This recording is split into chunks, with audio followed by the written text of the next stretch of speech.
house prices for Edinburgh, the Lothians, Fife and Scottish borders, all of our regions. It saw an annual increase of 6% in house prices. Is that going to be a norm for 2025, do you think, Paul? Are we going to see house prices? Has been so far. The 2-bedroom houses in Dunfermline were selling the fastest out of all of our regions in just 6 days. I mean, that's got to be close to a record. We know what's happened with Leaf. You know, we've seen the money get piled in there. We've seen the tram come there.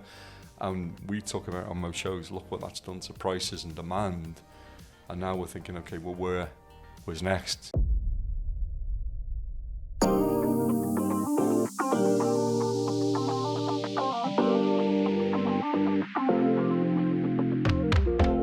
Well, hello, it's Paul and it's Megan. Welcome to the ESPC Show, episode 3. 3, yeah. Series 5. Wow.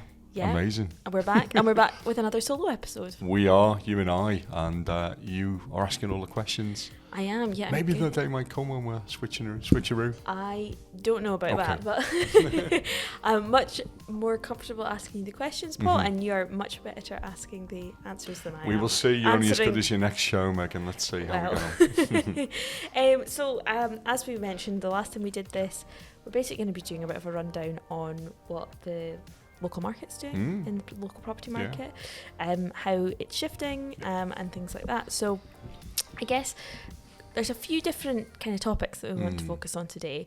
We're going to use the house price report, the ESPC house price report, as a frame of reference. I think jumping off a few pointers from there, isn't it? It's not a huge difference from the one last month. Oh, really? You know, we're kind of seeing a very stable market. We're seeing that house prices for Edinburgh, the Lothians, Fife and Scottish borders, all of our regions, it saw an annual increase of 6% in house prices. Is that going to be a norm for 2025, do you think, Paul? Are we going to see house prices? Has been so far. And I think, again, if we're thinking about that, you know, these are properties that are sold, so it's taking the sold prices to get that average. Will we see it throughout this year? I think things will level off a little. But again, it's supply and demand. And again, a quick look on ESPC.com, our stock at the moment is 1% down on what it was last year at the same time. Now, there was a point last year when our stock was 30 plus up on the year before. So there was a lot of choice. Yeah. Now we're seeing that choice is constricted a little bit. Now, you may kind of feel there's going to be a bit of that anyway, because we are the start of the year. Generally, there's more deals being done at the back end of the year, and listings will start to ramp up as we get into March and April and May. So we will see. I think that will be the swing factor on it all, though, in terms of prices. But yeah, I mean, just to put some context to it, in the house price report, sales were up 13.6% year on year. Listings fell by 4.1%. So, you know, it explains why we've got less stock available. Yeah. So, yeah, it's just a bit of a case of straightforward economics, and that supply and demand are just the only thing you ever learn tonight. So, I guess the next thing we want to chat about is what's selling fast. That's what people always want to know. You know, is the properties that they're looking at, are they going to be on the market for long? So I thought one of the most interesting facts from the house price report was that 2-bedroom houses in Dunfermline were selling the fastest out of all of our regions in just 6 days. I mean, that's got to be close to a record. Yeah. I mean, I think we've seen some city centre flats at some point when we had that really superheated market. But 6 days is phenomenal, isn't it? 6 days is really fast. And I guess I'm going to make an assumption here. Oh, great, you're answering the questions. Fine, I'll sit back. Yeah, no, not at all. But I'm guessing if it's houses, maybe they come with a little bit of a garden space, green space. So they're still a small property, good for first-time buyer, but they have that added extra of a bit of green space, I'm assuming. I think your assumptions are correct. And I think what we are seeing a little bit of when we're seeing the reduction in interest rates, so therefore affordability is a little more, I think some first-time buyers are maybe stretching themselves just a little bit more. So you're going from maybe a 1-bedroom flat, you're trying to get on it. You're starting off point is maybe a 2-bedroom property. So that's why, you know, so that's maybe the shift that they're almost bypassing that sort of what would have been traditional first-time buyer market and stepping up a little bit. Yeah, absolutely. We also saw that 2-bedroom flats in Granton were selling 12 days faster than the same time last year in just 2 weeks, 14 days. Why do you think that is? Okay, well, we're going to talk a bit about this, aren't we, in the show? Yeah. And we're going to talk about the entire waterfront again, there'll be a song by Simple Minds called, it was called On the Water, Step Up Onto the Waterfront or something like that, Before Your Time. Great song. But the point is, I think we're seeing, I don't know how much of that is speculative at the moment, but there'll be an element of people thinking, well, we know what's happened with Leith. You know, we've seen the money get piled in there, we've seen the tram come there, and we talk about on most shows, look what that's done to prices and demand. And now we're thinking, okay, well, where's next? We're going to talk about Seafield, we're going to talk about Granton. There could be an element of speculation there. One-bedroom properties in Granton, I was having a quick look in the ESPC, still find something that offers over 140, but yeah, it does feel like we're seeing an uplift. Yeah, absolutely. And you kind of mentioned the tram there. So we, as you said, we've always talked about the tramline bounce, that Leith, the tram going down to Leith has really just transformed the property market there. And it's not just the tram, because clearly this Leith is almost becoming unrecognisable from what it was maybe 20, 30 years ago. Absolutely. I guess the next thing we want to talk about was, are we going to see the potential tramline extension? That's been something that's kind of been discussed basically since the New Haven line was completed. We're now talking about where is that going to extend to. There's a few different routes that it can take.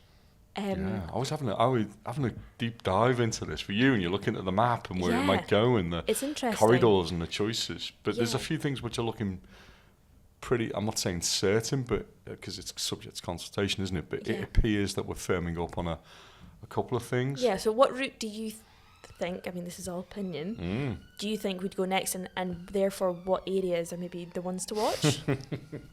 Wow. Sorry, a big prediction. Ask, yeah. Well, let me say first off, I think it would be lovely in the end, no matter how we get there and when we get there, that it's circular.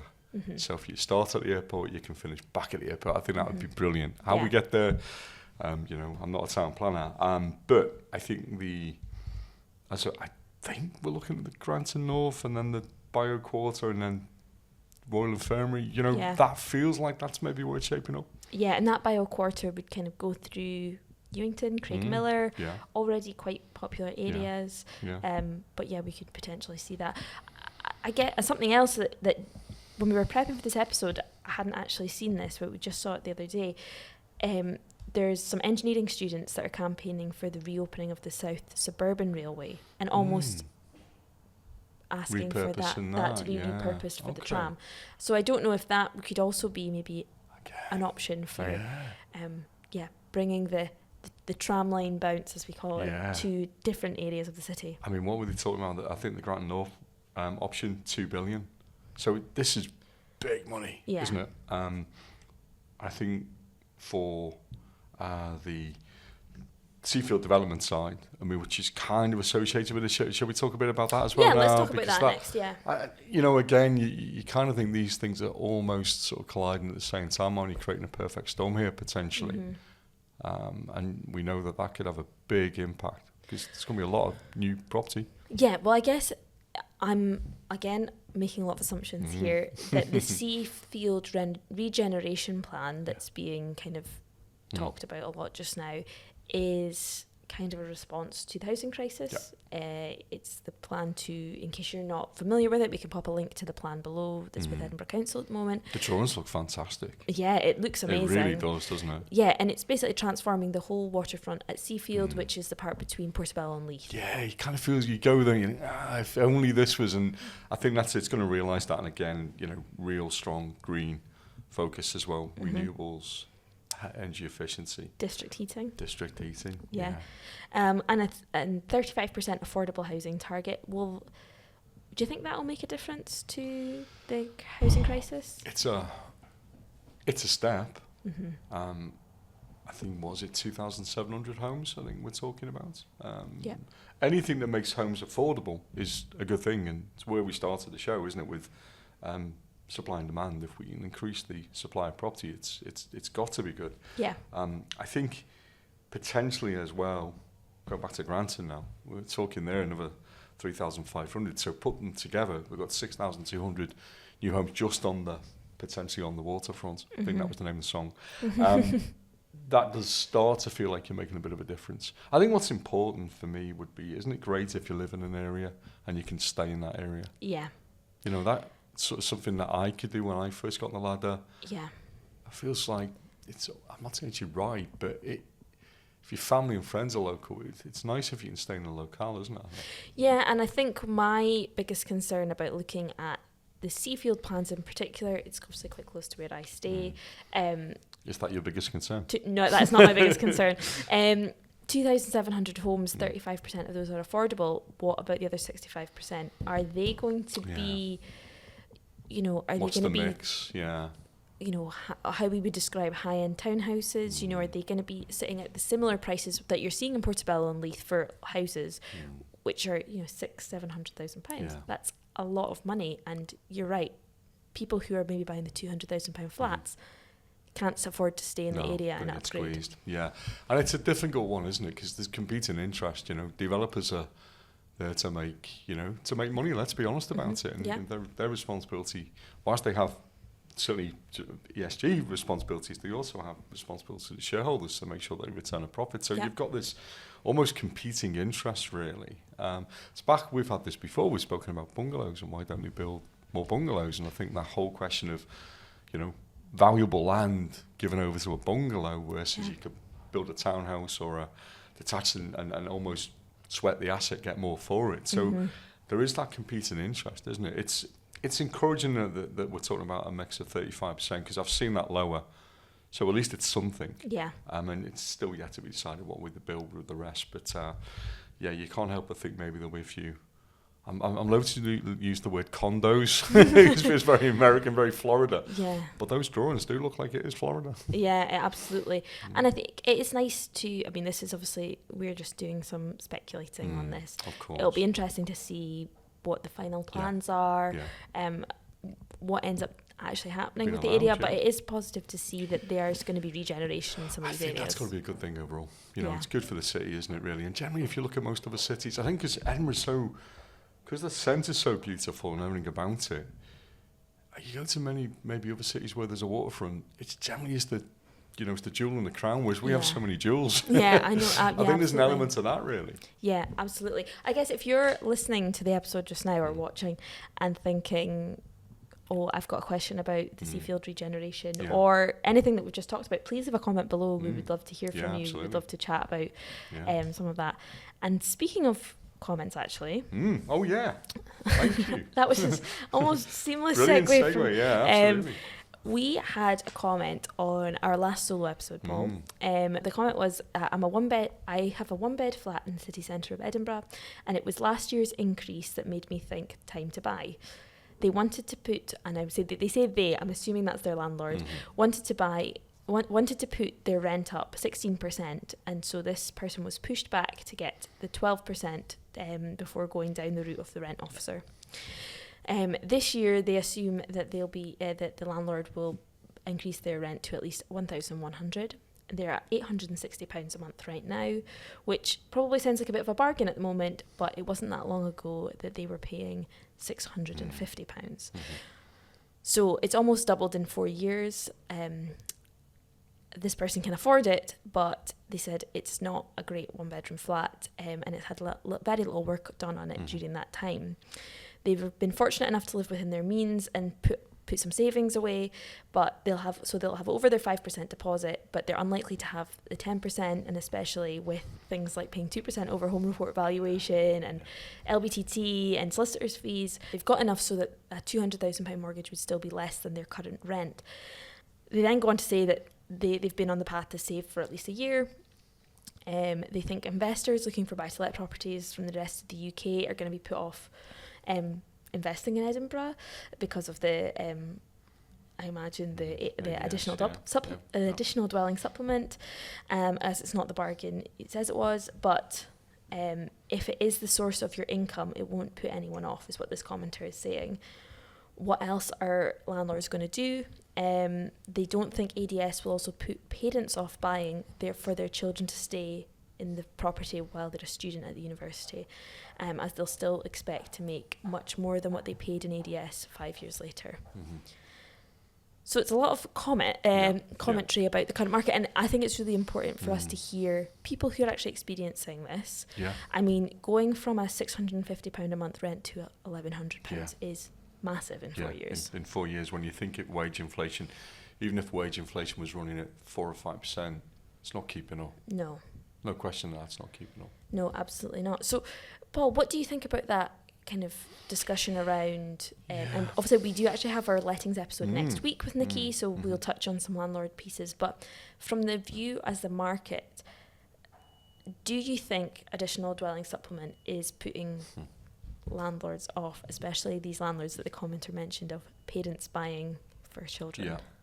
Well, I think firstly it's really good that somebody's writing in and giving this information. It does shine a light on something, because we've had a couple of episodes now, and we've spoken to our parent buyers, banking mum and dad, giving them, I think at one point we did, I think the motivised Paul was saying £100,000 deposit. Yeah.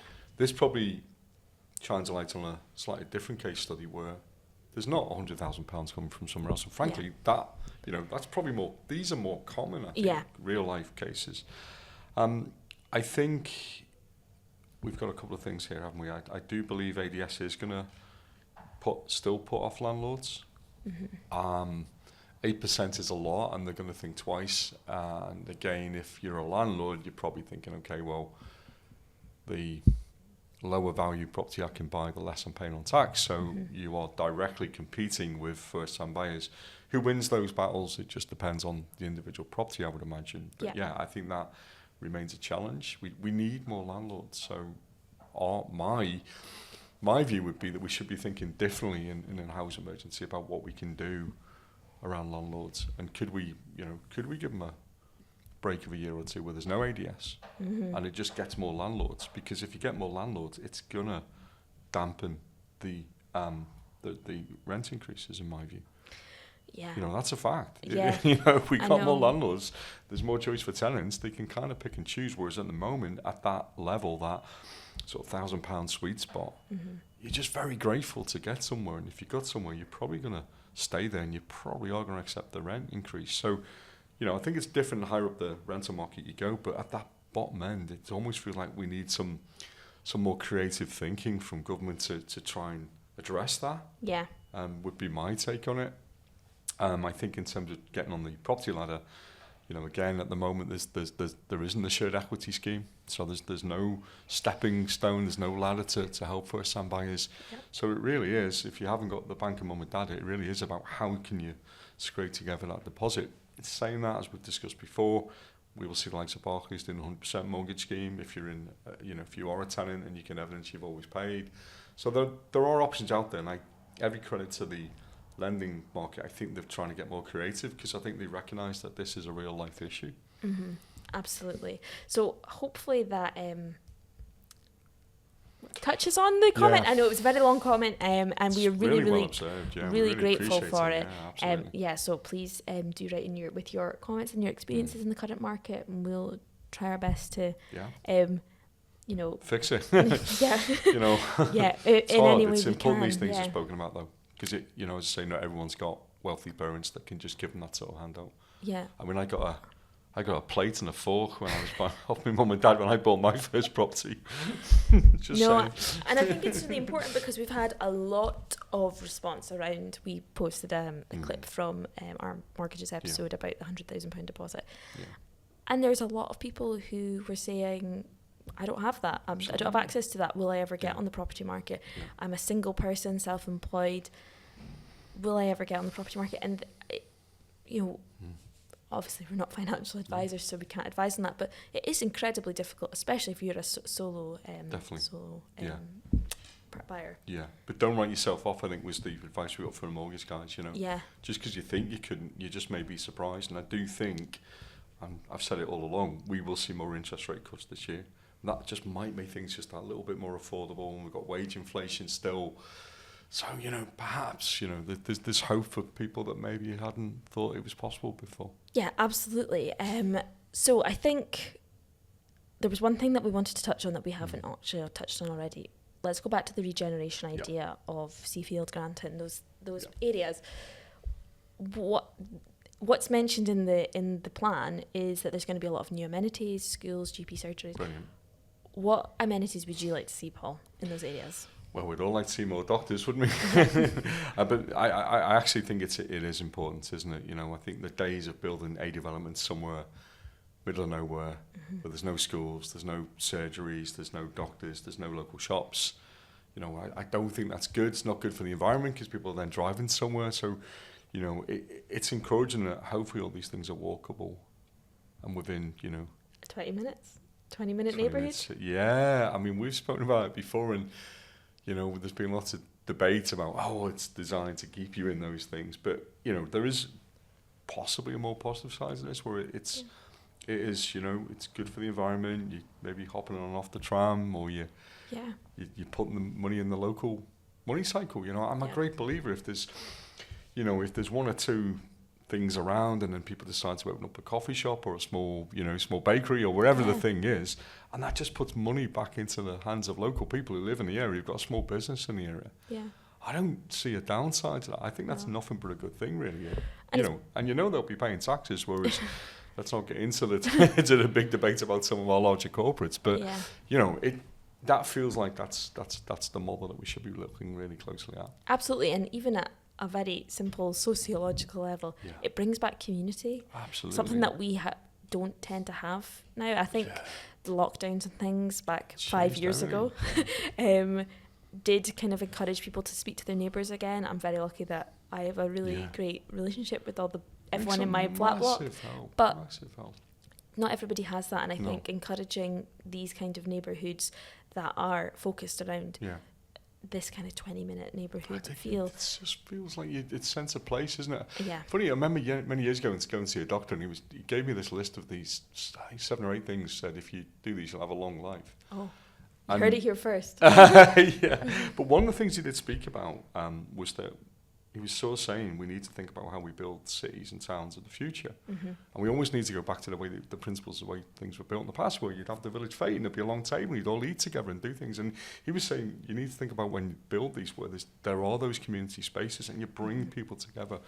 Because we know loneliness and lack of connection is not good for you, for your mental health, or ultimately, I think, for your physical health. And so if you're asking me a really long answer again, Megan, but that's probably what I'd want to see more than anything, is that can we have a sense of community, a sense of connection that people can have? Yeah. And generally, as we know, and we'll know this from many studies done before, people feel part of something. They're generally going to look after it. You're not going to get broken windows. You're not going to get litter, because people feel like they have a sense of home, you know, a sense of place. Absolutely. I think that's a nice place to wrap up, Paul, for this so. episode. As we mentioned, next week we will be speaking to Nikki from our ESPC lettings team. That'll be good. It will be good, and we're talking all things landlords and tenants. Otherwise, we'll give one final shout out to, if you want us to speak about anything in future episodes, please leave us a comment or get in touch with us. But otherwise, we'll be back in a fortnight's time with Nikki. Yeah. Thanks for going easy on me there. Enjoyed that. But no, thanks for listening. Thanks for watching. Thank you for subscribing and engaging with us. And we will see you soon. Maybe down the waterfront. Maybe. Who knows? Thank you. Bye-bye.